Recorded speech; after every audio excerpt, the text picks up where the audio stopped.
Hey guys, it's Kelly Hashway. I want to first start off by thanking Megan for having me on her blog this month. Megan is so fantastic. I'm so lucky to have her as a reader, as a member of my street team, Kelly's Coven, and just somebody that I've really gotten to know since basically my book started coming out. So thank you, Megan.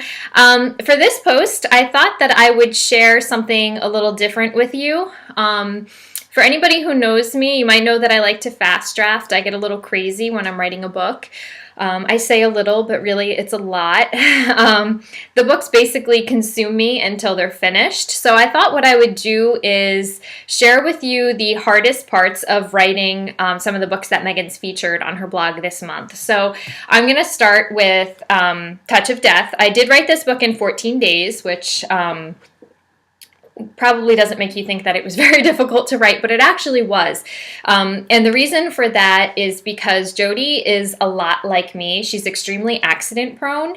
And the funny thing is that I've read comments on reviews from people saying that, you know, nobody's that accident prone. And it makes me laugh because I totally am. And I get other people who comment and they're like, yes, that's me. I'm so accident prone, you know. But yes, I am extremely accident prone. I can hurt myself sitting down. I've actually done that before. I've thrown my back out.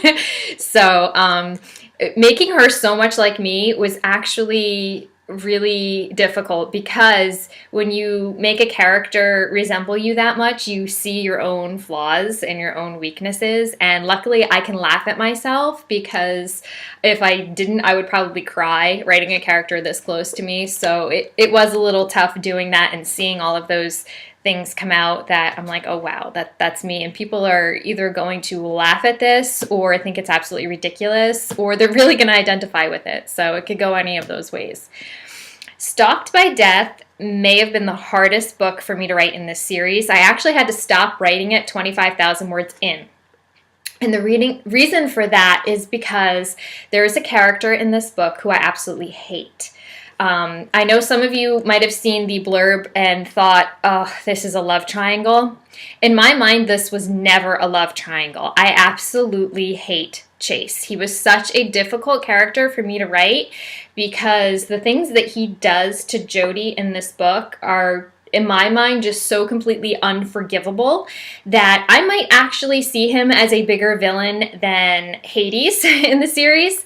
So it was really tough. I had to stop writing the book because I couldn't handle the, you know, mental and emotional abuse that Jody was going through. And maybe it's because I identify with her so much and she is so much like me that it almost felt like he was doing it to me. So I kind of took what Chase did in this series really personally. So that was extremely difficult for me to write. I had to step away from it for a while and go back to it before I could finish it. The final book in the series was also really hard, but because it was so emotional. Saying goodbye to these characters, it was like saying goodbye to family members because I had gotten to know them so well. I loved them. I even love Hades. I do. I absolutely adore him. I know he's Jody's enemy, so I really should not like him, but I do. He was such a fun villain to write, and, you know, he's a hot Hades, you know? So he was a lot of fun, but it was so emotional. I cried. Writing this, I cried during every single round of edits because it was so hard for me to say goodbye to these characters, and I think that's why I went back and I wrote Alex's novella, which is free on the Spencer Hill Press website. But I had to just keep going with them because I couldn't say goodbye. It was just really hard for me because, like I said, they were like family members. I'd gotten to know them so well. So I had to go back and write Alex's story just to hang on to them for a little longer, I think. And the other one I want to talk about is The Monster Within. This book I wrote in the first 12 days of 2012. And I would have to say it was probably the easiest book to write, but it was one of the most difficult ones to revise. And the reason for that is that in the very first draft, Ethan was too perfect. He was like the epitome of the perfect guy to the point where he wasn't real. He just wasn't realistic. So I went through a lot of edits with this, and when the book was acquired by Spencer Hill Press, my editor asked me to make him darker. And I think the problem was in my head. I knew he had this darkness, but it just wasn't coming through. Everybody was just seeing him as this wonderful guy. So my editor encouraged me to bring that darkness out in him, and it was really good that I did, because from that, I then created the sequel, which was The Darkness Within, and even though Sam tells that story, it is actually heavily focused on Ethan and the darkness that's inside him. So that was really cool.